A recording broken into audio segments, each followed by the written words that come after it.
నిరుద్యోగ భృతి ఏదైతే ఉందో అది కూడా ఇవ్వలేదు, ఇప్పటికీ ఇవ్వట్లేదు. ఇవన్నీ కూడా అంటే ప్రభుత్వాలు మారుతున్న, సంవత్సరాలు గడుస్తున్న వీళ్ళ రాతలు మాత్రం మారట్లేదు. కాబట్టి దాని గురించి ఏం చెప్పదలుచుకున్నారంటే ఎస్పెషల్లీ ఇవాళ మన రేవంత్ రెడ్డి గారు ఒక కామెంట్ చేశారు.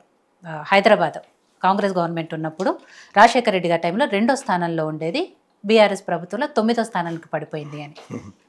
ఇప్పుడు చెప్తే వాళ్ళు చెప్తూనే ఉంటారు. దిలీప్ గారు ఇప్పటిదాకా మాట్లాడారు. ఆయన కూడా పెద్ద మనిషి, ఆత్మను చంపుకొని మాట్లాడుతున్నారు. ఆత్మను చంపుకొని మాట్లాడడం వల్ల అంటే నిన్నటిదాకా కాంగ్రెస్ ఉండే అనుకున్నారు. నిన్న మొన్న మరి ఎప్పుడు పోయారో నాకు తెలియదు. కాంగ్రెస్ పార్టీలో ఉండి అలా చంపుకోలేక బయటకు వచ్చారు. అందుకే చంపుకొనే మాట్లాడుతున్నాడు. ఇప్పటికి కూడా ఆత్మను చంపుకొని మాట్లాడుతున్నాడు. కేసీఆర్ గారు ఆమరణ నిరాహార దీక్ష చేసి 11 రోజులు చేస్తేనే కేంద్ర పార్లమెంటు ప్రకటన వచ్చింది. పెద్ద మనిషికి తెలుసు, ఆయన అది చెప్పడం లేదు. అంటే ఆత్మను చంపుకున్నట్టే కదా. కాంగ్రెస్ ప్రకటన చేసింది పార్లమెంట్లో, కానీ ఆమరణ దీక్ష చేసింది ఎవరు? సావు నోట్లో తలబెట్టింది ఎవరు? కేసీఆర్ గారు కదా. అది చెప్పాలా. ఇంకోటి మిత్రుడు ఏమన్నాడు, మేము రేవంత్ రెడ్డిని నమ్మాము కాబట్టి మా ఓట్లు కూడా అటే వేసాము, ఆయన ముఖ్యమంత్రి చేసినట్టు మాట్లాడాడు. నమ్మి ఏం చేసిండ్రు వీళ్ళు? 23 ఈ దేశంలో 29 రాష్ట్రాలు ఉంటాయి. అప్పుల రాష్ట్రం అంటున్నారు. 29 రాష్ట్రాలలో 23 రాష్ట్రాల కంటే తక్కువ అప్పులున్న రాష్ట్రం తెలంగాణ రాష్ట్రం. అది పెద్దలకు తెలియదు.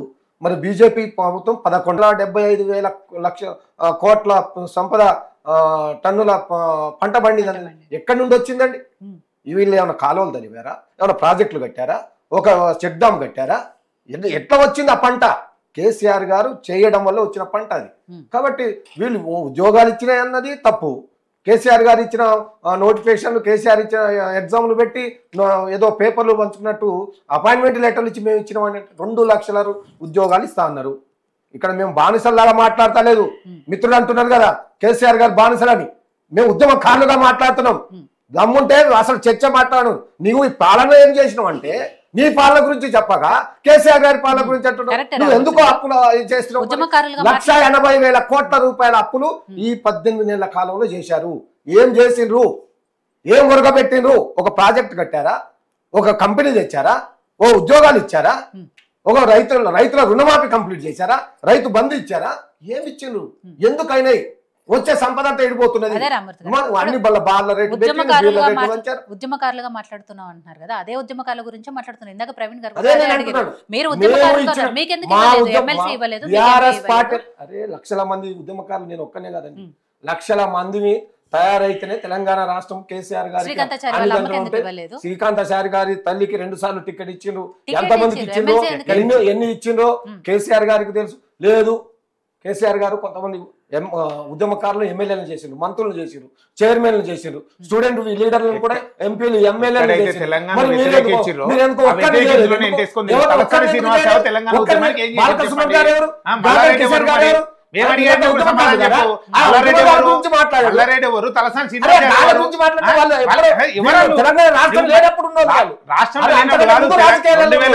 కేసీఆర్ ప్రభుత్వం ఏర్పడ్డప్పుడు మంత్రులు ఎవరో చెప్పాలి. తెలంగాణ ఉద్యమాలు ఎవరు, ఎంతమంది తెలంగాణ జోలుని మంత్రులు మరి బీసీ ఎందుకు లేదు?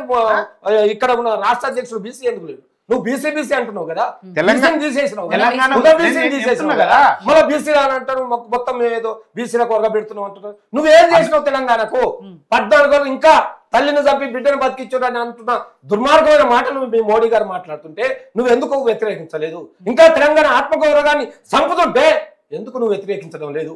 ఇప్పటికైనా ఉద్యమకారులనే పేరుతోటి ఉద్యమకారులు ఉంటారు. అప్పుడు ఇప్పుడు ఎప్పుడు ఈ తెలంగాణ రాష్ట్రం ఇంకా ఎన్ని సంవత్సరాలైనా ఉద్యమకారులు అనేది ఉద్యమకారులుగా ఉంటారు. అందరూ అన్ని అవకాశాలు వస్తాయంటే కావు. కొంతమందికి ఆ పేరుతోటి ఉద్యమకారులకు నీకేమైంది నాకేమైంది కాదు. నేను తెలంగాణ రాష్ట్రంలో మేము ఉద్యమం చేసినందుకు మేము ఏదో ఎమ్మెల్యేలు అవుతామో మంత్రులం అవుతామో తెలంగాణ రాష్ట్రం వస్తుందో అని చేయలేదు. మేము ముఖ్యమంత్రులు అవుతామో అనుకోలేదు. తెలంగాణ రాష్ట్రం వచ్చింది. అక్కడ ఉన్న పరిస్థితుల ప్రకారం అయ్యేవాళ్ళు ఎమ్మెల్యేలు అయ్యారు, మంత్రులు అయ్యారు, ఎంపీలు అయ్యారు. మొత్తం ఉద్యమకారులు చాలా మంది ఉన్నారు కదా. ఉద్యమకారులు లేకుండా తెలంగాణ వచ్చిందా? కాబట్టి కేసీఆర్ గారు చెప్పండి, అప్పులు చేసిండు, ఒక కాళేశ్వరం కట్టిండు, అప్పులు చేసిండు, ఈ తెలంగాణ రాష్ట్రానికి కరెంటు తెచ్చిండు, అప్పులు చేసిండు, బొచ్చ రైతు బంధు, రైతు బీమా అనే ఒక కార్యక్రమాలు పెట్టాడు, మిషన్ భగీరథ చేసిండు, మిషన్ కాకతీయ ద్వారా చెరువులు తవ్వించిండు. నువ్వేం చేసిండు? ఇది కదా అడగాల్సింది. మొత్తం ప్రజా వ్యతిరేక నిర్ణయాలు తప్ప ఒక్కటన్నా కాంగ్రెస్ ప్రభుత్వం చేసిన ఒక్క పని అయినా చెప్పండి, లేదా ఒక్క వర్గం అయినా క్షేమంగా ఉన్నారు, మంచిగా ఉన్నాం మేము సత్తా అంటుండే కదా, అందరు బాగానే ఉన్నారు, ఒక్కరు చెప్పాలి గుండె మీద అరే నీకు సిగ్గు శరం ఉండాలి ఆ మాట అంటారు, తెలుసు కదా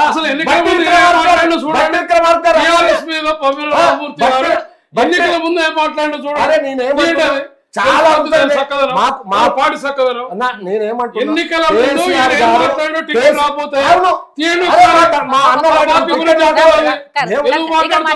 రామ్మూర్తి గారి టికెట్ రాకపోతే ఆయన అసంతృప్తిని వ్యక్తం చేశారు.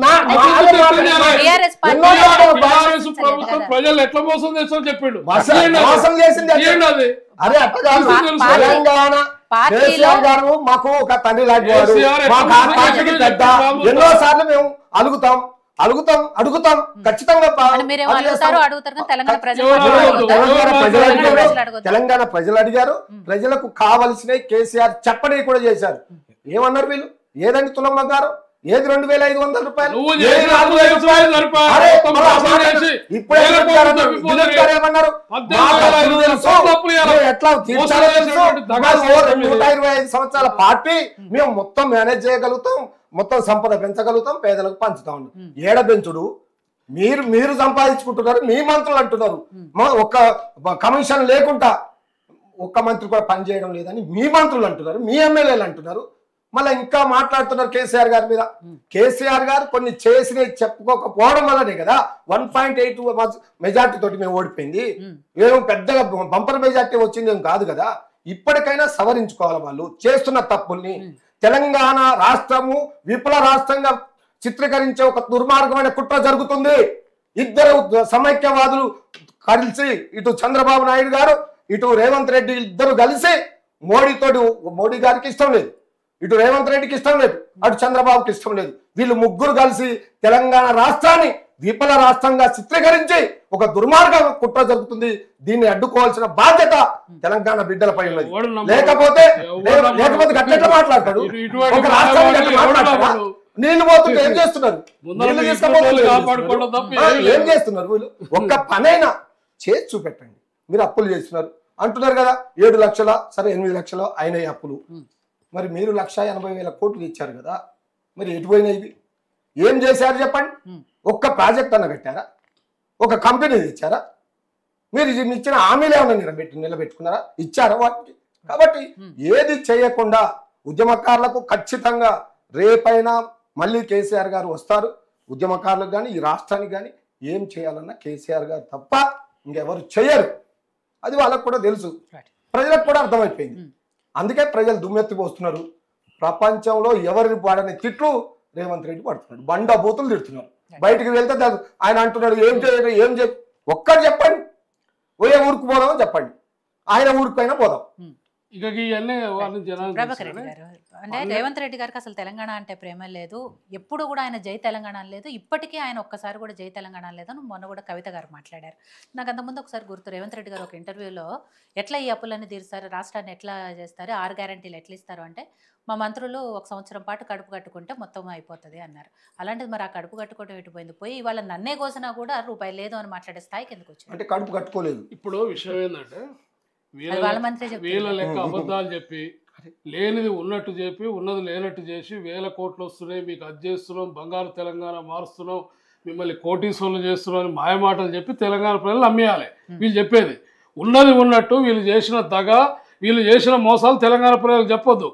మొత్తం ఒక్కొక్క కుంభకోణాలు చేసి చివరికి ఒక్కొక్కటి చెప్తుంటే చెప్పలేదు. దీని ముందర అన్ని రకాల కుంభకోణాలు చేసి డబ్బులు దొబ్బిపోతే 1000 కోట్లు ఉన్నాయి. తెలంగాణను మహా రక్షించాడు ఈయన, మొత్తం అసలు ఆయన మేధస్సంతా పెట్టి కాళేశ్వరాన్ని కట్టినట్టు తెలంగాణ ప్రజల్ని కోటీశ్వరులు చేసాడు అని చెప్పాలా? మేము ఉన్నది ఉన్నట్టు తెలంగాణ ప్రజలకు చెప్పాల్సిన అవసరం 100% ఉంది. మోసం చేయాల్సిన అవసరం మాకు లేదు. బడ్జెట్ పరిస్థితిలో ఉంది, దీని నుంచి బయటపడటానికి ప్రయత్నాలు జరుగుతున్నాయి. ఇండస్ట్రియల్ పాలసీ, రకరకాల పాలసీలు తీసుకొచ్చినాము, ఇట్లా చేస్తున్నాము. నెలకు 18,500 కోట్ల రూపాయలు వీళ్ళు చేసిన అప్పులకే పోతున్నాయి. ఈ పరిస్థితిని అర్థం చేసుకోవాలని చెప్పి ప్రజలకు చెప్పడం తప్ప 12,500 కోట్లను ఒక మంత్రి అంటాడు. 18,500 కోట్లు ఈ రాష్ట్రానికి వచ్చే ఆదాయం.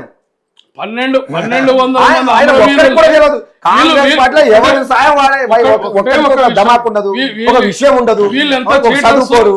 వీళ్ళు ఎంత చీటర్లు ఎంత మోసాల విషయానికి ఒకటి 1200 మంది అమరవీరుల త్యాగాలని చెప్పుకుంటూ 10 ఏళ్లలో 400 మందిని ఐడెంటిఫై చేసిన చరిత్ర వీళ్ళది. వీళ్ళు చెప్తున్నారు మేము ఉద్యమకారులం, అమరవీరుల కుటుంబాలు మేము చేసినాం, వీళ్ళు చెప్తున్నారు. తలకాయ ఎక్కడ పెట్టుకోవాలండి? 1200 మంది చెప్పి అంత ఉత్తదే వాళ్ళు ఎవరు లేరు 400 మంది అని చెప్పిన వాళ్ళు ఒక్కరిని పరామర్శించలే, ఒక్కరిని పిలవలేదు. అమరవీరుల కుటుంబాల త్యాగాలను స్మరించుకొని వీళ్ళు ఇంకా ఇదట మొత్తం నిర్వీర్యమైనటువంటి తెలంగాణ చెప్పొద్దట. వీళ్ళు బ్రహ్మాండంగా వెళ్ళిర్రు, సూపర్గా వెళ్ళిర్రు, ఒక్కడు కూడా ఫామ్ హౌస్ లో పోలేదు, సెక్రటరియట్ పోలేదు, బ్రహ్మాండంగా చెప్పాలి. అవినీతి జరిగింది అనుకుంటారే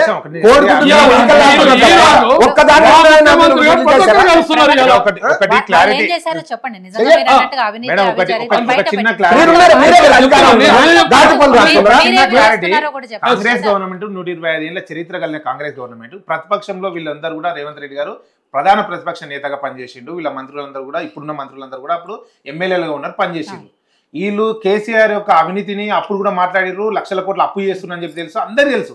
అన్నప్పుడు 6 గ్యారంటీలు ఎట్లా ఇచ్చిర్రు, 420 దొంగ హామీలు ఎట్లా ఇచ్చిర్రు, ఆ హామీలు అమలు కావని తెలుసు కదా, అమలు కావని తెలిసినప్పుడు గ్యారంటీలు ఇచ్చిర్రు. తెలంగాణ ప్రజలు మోసం చేయడం ముందే ఫిక్స్ అయ్యారు. ప్రతిపక్ష ప్రభుత్వాలకు అత్యంత దుర్మార్గమైనటువంటి పరిస్థితి బీజేపీది. రావాల్సినటువంటి ఫండ్స్ ఇవ్వకుండా వీళ్ళు మాట్లాడుతూ ఉన్నారు. ఇవాళ ఒక్కొక్కరి 15 లక్షల రూపాయలు అకౌంట్లో వేస్తామని చెప్పారు, 2 కోట్ల ఉద్యోగాలు ఇస్తామని చెప్పారు.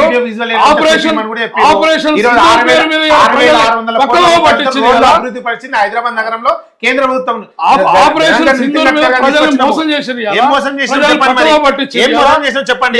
పశ్చిమ బెంగాల్ బీహార్ ఎన్నికల కోసం లేని యుద్ధాన్ని సృష్టించే అమెరికా కాళ్ళకి తలకాయ పెట్టి దేశ ప్రజల ఆత్మాభిమానాన్ని దెబ్బతీసిన వీళ్ళు ఇప్పుడు మాట్లాడుతున్నాడు. ఇలా పార్టీకి అధ్యక్షుడు కిషన్ రెడ్డి గారు కదా, ఇలా పెద్ద బీసీ ఎస్సీ ఎస్టీ మైనార్టీలు ఏదో చేశాడు.